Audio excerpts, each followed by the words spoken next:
अस्सलाम वालेकुम स्टूडेंट्स। उम्मीद है आप सब ठीक होंगे और खैरियत से होंगे और आप हमारा चैनल देख रहे हैं नॉलेज इज़ पावर। तो आज हम स्टार्ट करने जा रहे हैं हमारा main topic male reproductive system. मैं किसी भी आपको बुक से पढ़ा लूँ बट आपको मेन टॉपिक की मेल रिप्रोडक्टिव सिस्टम है जो कि बहुत ही इम्पॉर्टेंट टॉपिक होने वाला है आज का। सो स्टार्ट करते हैं। सबसे पहले लिखा हुआ है the male reproductive system consists of internal and external genitalia. Internal genitalia includes the paired gonads, organs that produce sex cells. The test is singular testes. Sperms are produced and accessories structures that store the sperm produce secretions that activate and nourish them. The penis and scrotum are the external genitalia. क्या कह रहे हैं यहाँ पे हमारे पास कह रहे हैं कि जो मेल रिप्रोडक्टिव सिस्टम है कंसिस्ट करता है इंटरनल और एक्सटर्नल जेनिटिलिया पे। इंटरनल जेनिटिलिया पे हमारे पास इंक्लूड होते हैं पेयर्ड गोनेड्स जो कि हमारे पास टेस्टीज होती हैं, जो कि आपको यहाँ नज़र आ रही होंगी डायग्राम में, और जो कि प्रोड्यूस करती हैं सेक्स सेल्स, जो ये टेस्टीज नज़र आ रही हैं आपको, और ये रही। और आपको और लिखा हुआ है यहाँ पे एक सिंगुलर में हम टेस्टीज कहते हैं, और एक और हमारे पास लिखा है जो स्पर्म प्रोड्यूस करती हैं, और एक्सेसरी स्ट्रक्चर जो हमारे पास स्टोर करती हैं स्पर्म को और प्रोड्यूस करती हैं, मतलब सिक्रीशन होती है और नरिश करती हैं उन्हें, ठीक है। So yes. और आगे एक्सटर्नल जेनिटिलिया हमारे पास सिर्फ और सिर्फ क्या है, पेनस, जो कि हमारे पास पाइनस ये वाली चीज़ हमारे पास पाइनस होती है। आगे हम चलें तो गोनेड्स के बारे में लिखा हुआ है, तो गोनेड्स के बारे में थोड़ा पढ़ते हैं। तो गोनेड्स के बारे में हमारे को लिखा है testes produce both sperm and male sex hormones through they develop inside the abdomen but come to lie before birth in scrotum, a pouch skin located outside of the abdomen between the thigh since the sperms are unable to develop at body temperature. The scrotum maintains the testes at around 34 degrees centigrade, slightly lower than the body temperature 37 degree. क्या कह रहे हैं कि जो हमारे पास testes हैं हमारी, वो प्रोड्यूस करती हैं स्पर्म्स भी और मेल सेक्स हार्मोन्स भी। फिर और क्या कह रहे हैं कि ये डेवलप करते हैं इनसाइड, अंदर के साइड पर, और जो एब्डोमेन हमारे पीठ का साइड होता है, ठीक है, जो उधर लाई करते हैं ये। और कह रहे हैं कि बर्थ से पहले जो स्क्रॉटम में स्क्रॉटम हम किसे कह रहे हैं, पाउच लाइक मैमल, जो कि हमारे पास पाउच लाइक मैमल क्या पाउच लाइक स्किन है, वो ये रही स्क्रॉटम इसे कह रहे हैं, मतलब ये टेस्टीज है और इसके अंदर हमारे पास स्क्रॉटम आ जाता है कि जो कि वो हमारे पास कह रहा है स्क्रॉटम। हम आपको दिखा दूँ तो ये रहा स्क्रॉटम आपके पास, ठीक है। स्क्रॉटम इस वाले साइड को कहा जा रहा है जो कि थाई का साइड है हमारे पास। फिर कह रहे हैं हमारे पास कि जी आउटसाइड लिक्विडेड होता है एब्डोमेन के, और ये बिटवीन थाई के दरमियान होता है। और फिर क्या कह रहे हैं कि स्पर्म अनेबल होता है कि वो डेवलप टेम्परेचर उसे ऐसा चाहिए होता है कि हमारा जो बॉडी टेम्परेचर उससे भी कम चाहिए होता है, ठीक है।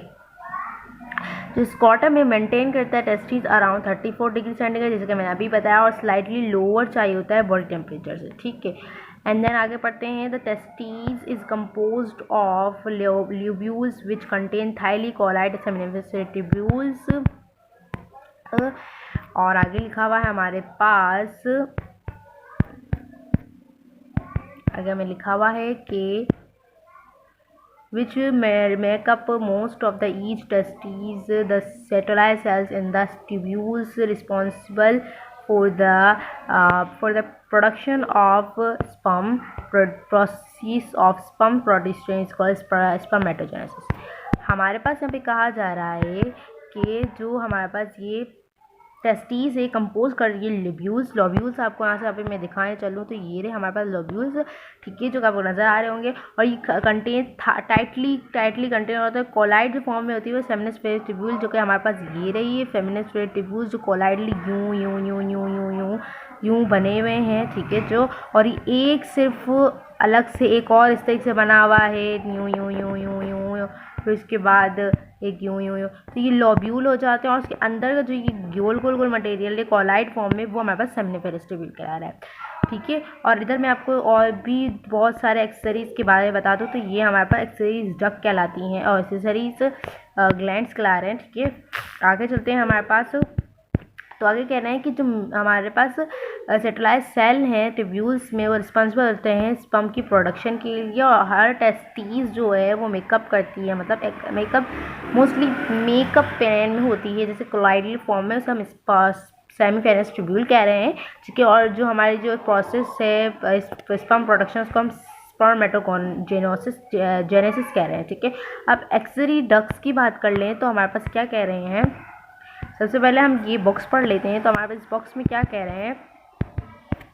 इस बॉक्स में कह रहे हैं कि the testis cancer is the most common type of cancer young men और between the age of 15 and 24, but at higher cure rate with early treatment. कह रहे हैं कि जो टेस्टिकुलर कैंसर है, एक नाम है, ये एक डिजीज़ है जो कि हमारे पास यहाँ पे दिया गया है। ठीक है, तो उसके बारे में कहा जा रहा है कि हमारे पास जो टेस्टिस है उसमें एक यंगर्स मैन में कैंसर की एक बीमारी हो जाती है जो 15 से 34 ईयर्स में होती है, और ये हाई क्योर कंडीशन में हमें जल्द से जल्द अर्ली इसकी ट्रीटमेंट करवानी चाहिए। अगर इसकी हाई कंडीशन नहीं हो तो ये कंडीशन ख़राब फिर बेकार हो जाएगी और इसका कोई ट्रीटमेंट नहीं हो सकेगा। अब आ जाते हैं हम एक्सरी डक्ट्स पे। एक्सरी डक्ट्स की बात करें, sperm move towards the epididymis through the rete testis after being produce in the seminiferous tubule. क्या कह रहे हैं कि जो हमारे पास स्पर्म है वो मूव करती है एपिडिडमिस की तरफ, और एपिडिडमिस यहाँ पे आपको दिखाते चलूँ तो एपिडिडमिस हमारे पास ये रहा, ये एपिडिडमिस ऊपर की जो ये लेयर कहला रही है एपिडिडमिस है। ठीक है, जो कि ये रही, और फिर हमारे को क्या कह रहे हैं कि ये जो स्पर्म से ये मूव करेंगे किस तरफ, एपिडिडमिस की तरफ, किसके ज़रिए से, रेटिटेस्टिस के ज़रिए। अब रेटिटेस्टिस हमारे पास क्या चीज़ है, रेटिटेस्टिस पे आपको दिखाते चलें हम। तो यहाँ पे मैंने आपको दिखाया कि यहाँ पे रेटिटेस्टिस आपको नज़र आ रही होगी, ये देखें, ये रही रेटिटेस्टिस।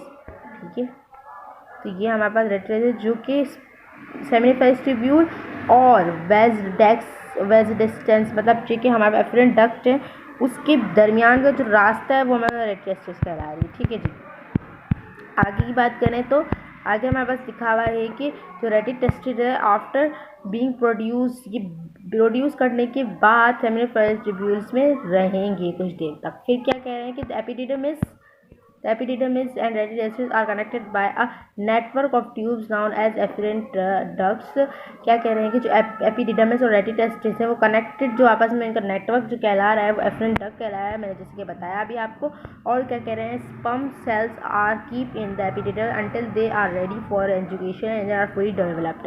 कह रहे हैं कि जो स्पर्म सेल्स हैं वो एपिडिडमिस में ही रहेंगे जब तक हमारी एजुकेशन एक डक्ट होती है, एजुकेटरी डक्ट, वो जब तक बन नहीं जाती। ठीक है, सही। फिर इसके बाद क्या कह रहे हैं, इसके बाद हमारे पास कह रहे हैं कि द डक्टस डिफरेंस और vas deferens is thicken walled tubes that carry sperm from the epididymis where the sperms are stored before being release during education. जो डक्ट डिफरेंस है हमारे पास और वास्ट डिफरेंस है वो दोनों एक ही बात है, दोनों को एक ही चीज़ का देते हैं। डक्टस डिफरेंस कहें या वास्ट डिफरेंस कहें, वो थिक वॉल ट्यूब होती हैं जो कैरी करती हैं स्पर्म्स को कहाँ से, एपिडिडमिस से, जब तक वो उधर मैच्योर हो जाते हैं। जैसे मैच्योर जब होते हैं तो ये इसमें करती है, और स्पर्म सेल स्टोर होते हैं। ठीक है, और ये कहाँ से स्पर्म एपिडिडमिस में स्पर्म स्टोर होते हैं ये एपिडिडमिस में। ठीक है, आगे बात करें हम तो आगे का जगह जा रहा है कि where sperms are store, sorry ये तो हमने पढ़ लिया। उसके बाद कह रहे हैं कि each ductus difference have an ampulla which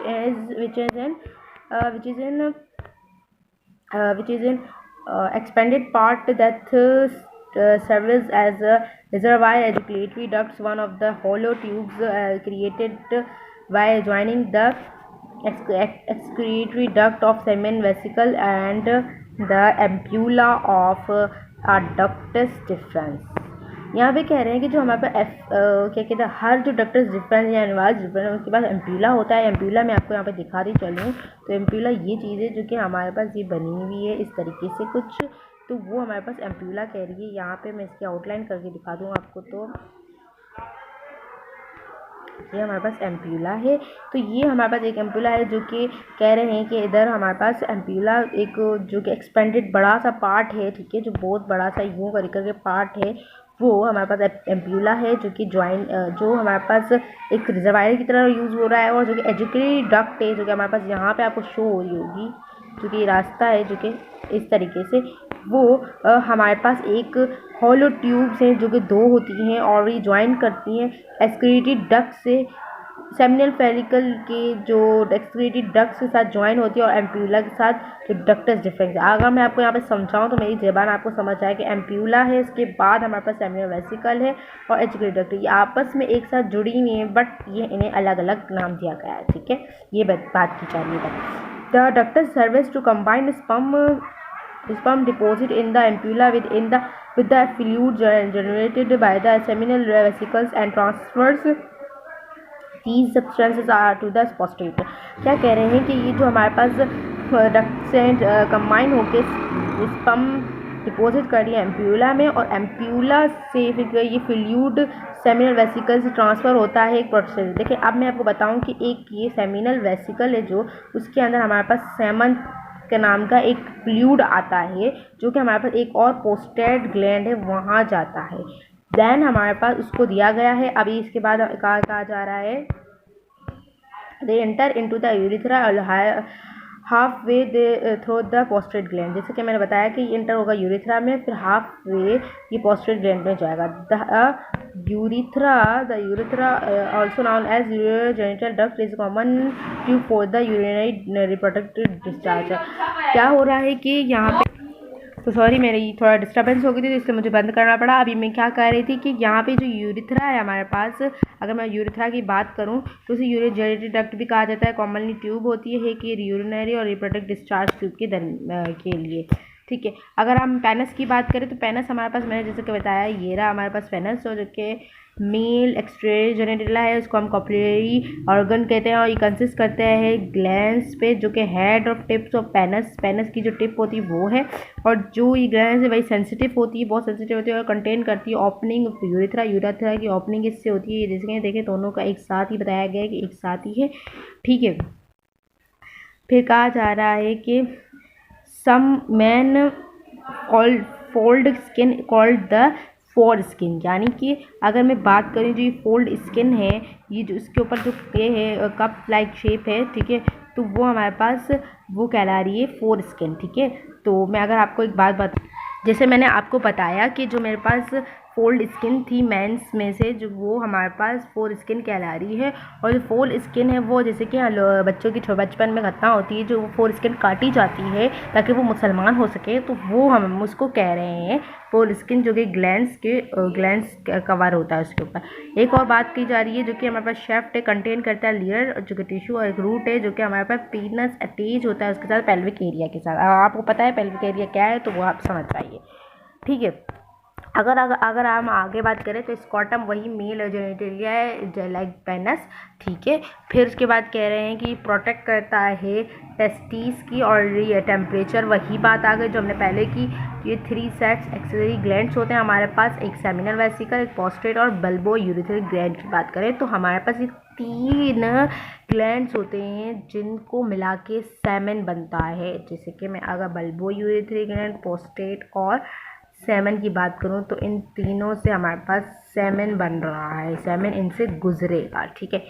अब और बात करूं कि बल्बो, पोस्टेट और सेमन सबसे मेजर इसका रोल होता है, ये मेजर पार्ट है जो कि हमारे पास, आपने ये याद रखना है, एमसीक्यूज में भी आ सकता है कि मेजर सेमिनल और पोस्टेट का ज़्यादा काम, कॉपर, जैसे कॉपर वायर, कॉपर ग्लैंड भी इसको कहा जाता है बल्बो यूरिथ्रा को। अच्छा अगर बात करूँ तो ये कंट्रीब्यूट 60% और टोटल वॉल्यूम ऑफ सेवन की ज़्यादा 60% में, और लार्जेस्ट सेमन प्रोड्यूसिंग ग्लैंड्स ये होता है, secrets it's product directly into urethra में डायरेक्ट। और बल्बो यूरिथ्रा हमारे पास क्या होता है, बल्बो यूरिथ्रा हमारे पास होता है एक पेयर होता है स्मॉल ग्लैंड्स का जो कि यूरिथ्रा के साथ होता है, और पोस्टेट ग्लैंड के नीचे होता है, और बिफोर एजुकेशन से पहले ये सीक्रेट करता है क्लियर म्यूकस और न्यूट्रलाइजेशन एसिटिक यूरिन, कोई भी एसिटिक यूरिन रिमेनिंग यूरेथ्रा में ये इस तरीके से सिक्रीट आउट करता है। अगर हम आगे की बात करें तो ये आप एक चार्ट है, आपको मैं अगर कहूँ आपको अच्छा मशवरा दूँ कि MCQs वाइज ये चार्ट याद कर ले तो बहुत इंपॉर्टेंट है। इससे आपको टेस्टिस हमारे प्रोड्यूस करिए सेक्स हार्मोन्स और स्पर्म्स, और इसके बाद हमारे पास एपिडिडमस साइड से जो मैच्योरेशन कर रही है, मैच्योर करेगी पहले स्पर्म्स को और उसकी स्टोरेज कर रही है। वैसा डिफरेंस वो है कंडक्ट करती है और स्टोर करती है स्पर्म्स को। और हमारे पास यहाँ पे लिखा हुआ है सेमिनल वेसिकल्स एट्रीब्यूट करती है सेमी और प्रोस्टेट ग्लैंड का भी, जैसे कि मैंने बताया, और यूरेथ्रा कंडक्ट कर रही है स्पर्म्स को यानी यूरिन में, और बल्बो यूरेथ्रिक ग्लैंड भी वही काम करिए फ्लूइड्स का। तो गाइस आपको ये वीडियो पसंद आई है तो प्लीज़ लाइक करें, सब्सक्राइब करें और कमेंट ज़रूर कीजिएगा। आई होप कि आपको पसंद आई हो। सब्सक्राइब ना भूलिएगा, सब्सक्रिप्शन इज़ बेस्ट थिंग, क्योंकि आपको मेरी हर वीडियो आने वाली वीडियो सब चीज़ मिलेगी। तो अभी के लिए अल्लाह हाफ़िज़, और बेल लाइकन बटन ज़रूर दबा दीजिएगा ताकि आपको भी इससे हेल्प मिले। अभी के लिए अल्लाह हाफ़िज़। अल्लाह हाफ़िज़।